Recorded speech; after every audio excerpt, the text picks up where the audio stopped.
Alina's ordinary Tuesday took a shocking turn when her husband Victor came home early from work. He looked serious and paced the kitchen. "We need to talk," he said. "I've met someone else. She's younger, more exciting. Let's handle this like adults, no drama." Alina froze, the knife in her hand still hovering over the vegetables. She was 43, not old, but Victor spoke as if she were useless. She set the knife down and turned to face him. Victor, 46, had recently dyed his gray hair and spent more time at the gym. Now, in a fancy suit, he looked like he was going through a midlife crisis. "How long?" Alina asked. 6 months, he said proudly. "She's 28 and works in our accounting department. You'll understand when you meet her. She's special." Alina noticed how he stressed the age difference minus 15 years younger. Their own daughter was only 6 years younger than this woman. "I'll be fair," Victor continued. "You can keep the apartment. I'll move in with Masha. That's her name. We'd already found a place." Alina stared at him. The apartment they worked so hard for was now his parting gift to her. "You've planned this well," she said, keeping her voice steady. "When do I meet her?" Victor hesitated, surprised at her calmness. "She's waiting downstairs. She can come up if you want." Alina smiled. "Please do invite her in. I'd love to meet the woman worth throwing away 18 years of marriage for." Victor quickly texted, and minutes later, footsteps echoed in the hallway. Alina held her breath as the door opened. Masha walked in. She was younger, yes, but something about her was oddly familiar. Then it hit Alina. She burst into laughter, loud, uncontrollable laughter. Victor frowned.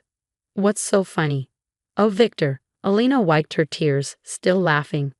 "Look at her closely. Don't you recognize her? She's Svetlana's daughter."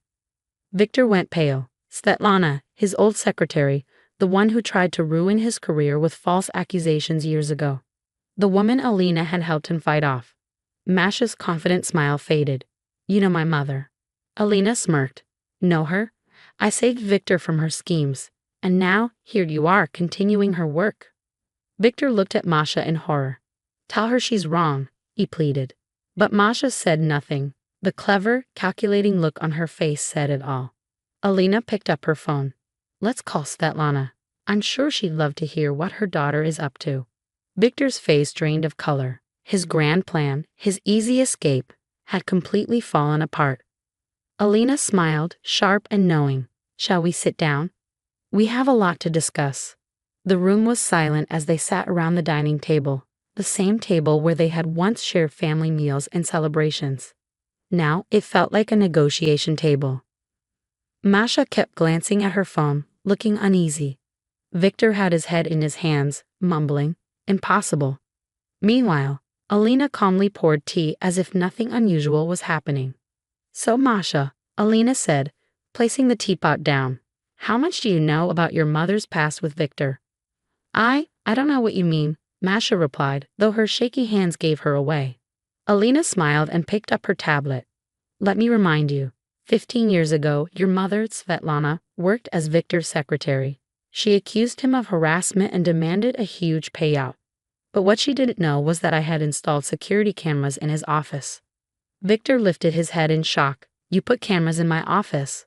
"Of course," Alina said smoothly. "You were too worried about your reputation to think clearly. I had to protect you." She turned back to Masha.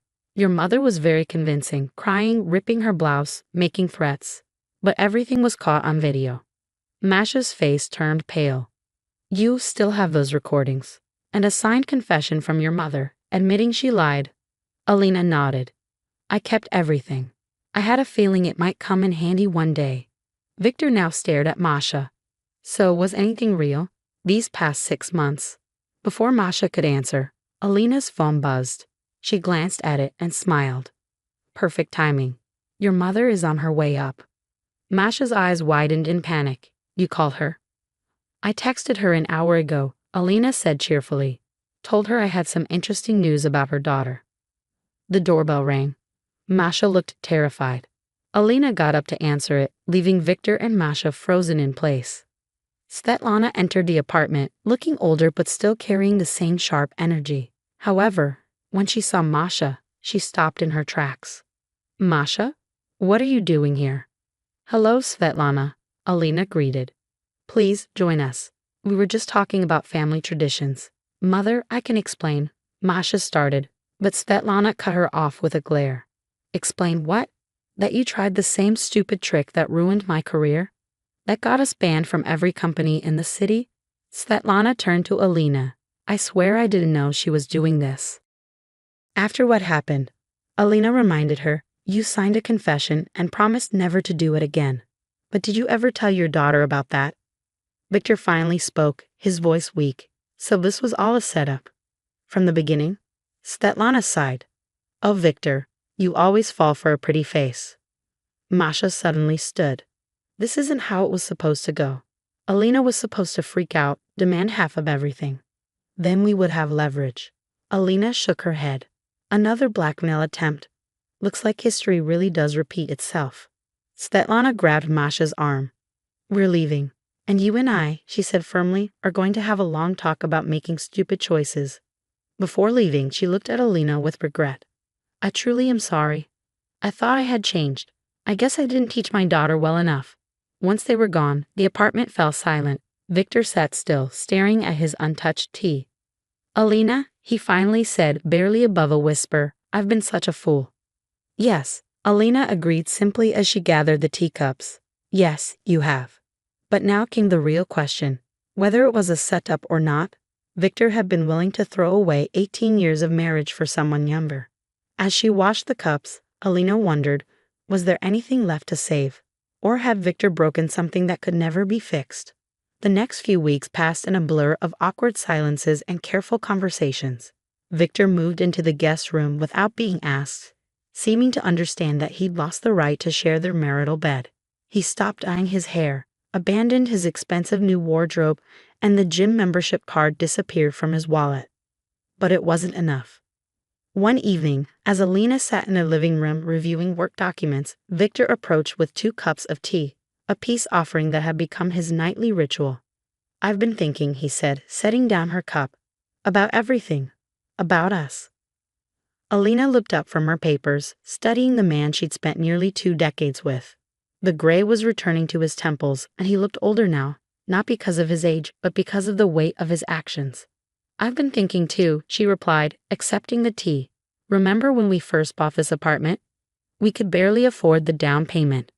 Victor nodded, a faint smile touching his lips. You insisted we could make it work. Said we'd eat nothing but pasta for a year if we had to. And we practically did. Alina laughed softly. But we made it work. We always made things work, Victor. Until you decided we weren't worth the effort anymore. The smile faded from his face. I know saying I'm sorry isn't enough. What I did, what I was willing to do, it's not just about Masha, Alina cut in. It's about you being ready to throw away 18 years of marriage because you felt old. Instead of talking to me, instead of working through it together, you looked for an escape route. Victor sat heavily on the couch beside her. I was scared, he admitted. Watching the gray come in, feeling less energetic, seeing younger men at work getting promoted, I convinced myself I needed to prove something. And did you? Prove anything? Yes, he said quietly. I proved I could be an absolute idiot who nearly destroyed the best thing in his life. Alina set down her tea and turned to face him fully. I'm not going to lie. Part of me wants to throw you out, file for divorce, and start fresh. But another part of me remembers the man who held my hand through 16 hours of labor, who stayed up all night helping our daughter with her science projects, who supported my career even when your mother said a wife shouldn't outshine her husband. Tears were flowing freely down Victor's cheeks now. I don't deserve another chance. No, Alina agreed, you don't. But marriage isn't about what we deserve. It's about what we're willing to fight for. She reached for her bag and pulled out 2 pieces of paper. So I made an appointment for us. Victor took the papers, reading them through watery eyes. Marriage counseling. Twice a week for the next 3 months. Consider it your last chance, Victor. We either fix this together, or we end it properly, not with some midlife crisis escape plan, but with dignity and honesty. Anything, he said immediately. I'll do anything. Good. Alina stood up, gathering her work papers. Because our first session is tomorrow morning at 9. Don't be late. 6 months later, Alina and Victor sat in the same kitchen where he'd once announced his plans to leave. But this time, they were celebrating. Their daughter was coming home for the weekend, and they were preparing her favorite meal together. "You're getting flour everywhere." Alina laughed as Victor attempted to roll out dough for pelmeni. "Hey, I'm learning," he protested, but his eyes sparkled with joy. Real joy, not the artificial excitement he displayed during his crisis.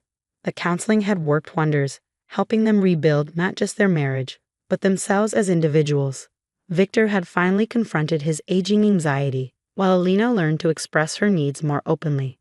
They'd rediscovered each other, not as the young couple they once were, but as the mature partners they'd become. As they worked together in the kitchen, their shoulders occasionally brushing, Alina realized something important. Sometimes it takes nearly losing everything to appreciate what you have. Their marriage wasn't perfect, no relationship is, but it was genuine, tested by fire and stronger for it.